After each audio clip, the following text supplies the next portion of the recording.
पाकिस्तानियों, हमारे लिए बहुत बड़ा लम्हा फ़िक्र है। दुनिया भर में हाजियों की तादाद में पाकिस्तान का दूसरा नंबर है और उम्रा करने वालों की तादाद में पाकिस्तान का नंबर पहला है, जबकि ईमानदारी के इंडेक्स में पाकिस्तान का 160वां नंबर है। ये सब कुछ क्यों है?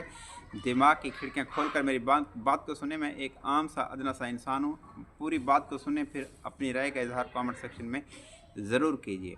500 यूनिट से 1500 यूनिट लिखने वाला मीटर रीडर, खालिस गोश्त के पैसे वसूल करके साथ हड्डियाँ मिला देने वाला कसाई, बेजुर्म और बेकसूर की एफआईआर में मजीद 2 पुड़ियाँ हेरोइन की लिखने वाला इंसाफ पसंद एसएचओ, खालिस दूध का नारा लगाकर साथ मोटर और पंप का पानी मिला देने वाला दूध फिरोश, चंद टक्कों की खातिर झूठ को सच और सच को झूठ साबित करने वाला वकील साहब, मेमार जो घर बैठकर तनख्वाह लेता है हुकूमत के ख़जानों से घर बैठकर, और नौजवान बच्चों का मुस्तकबिल ख़राब करने वाला मेमार उस्ताद, कराची का कपड़ा फैसलाबाद की मोहर लगवा कर कस्में खाने वाला ताजर, सारी रात दोस्तों से बैठकर सुबह माँ बाप को जलील करने वाला नौजवान, सारी रात फिल्में देखकर सुबह अजान सुनते ही सो जाने वाला उम्मत मुसलमान का नौजवान, खुद 2 जमा 2 4 नहीं जानता उलमा को जलील करने वाला नौजवान।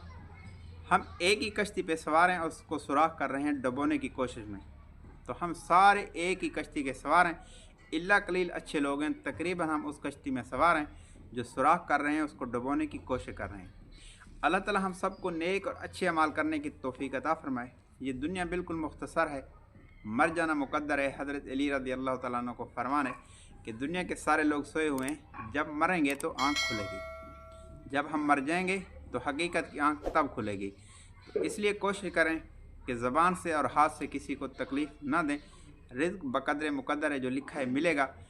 जुल्म से बचें, मज़लूम के साथ अल्लाह होता है, ज़ालिम के साथ अल्लाह नहीं होता। मज़लूम अगर काफिर भी हो तो अल्लाह उसके साथ होता है। इसलिए अल्लाह ताला हम सबको नेक और अच्छे अमल करने की तौफीक अता फरमाए। वीडियो अच्छी लगे तो शेयर करना, चैनल को सब्सक्राइब करना। अल्लाह ताला आपका हामी नासिर हो। अल्लाह हाफ़िज़।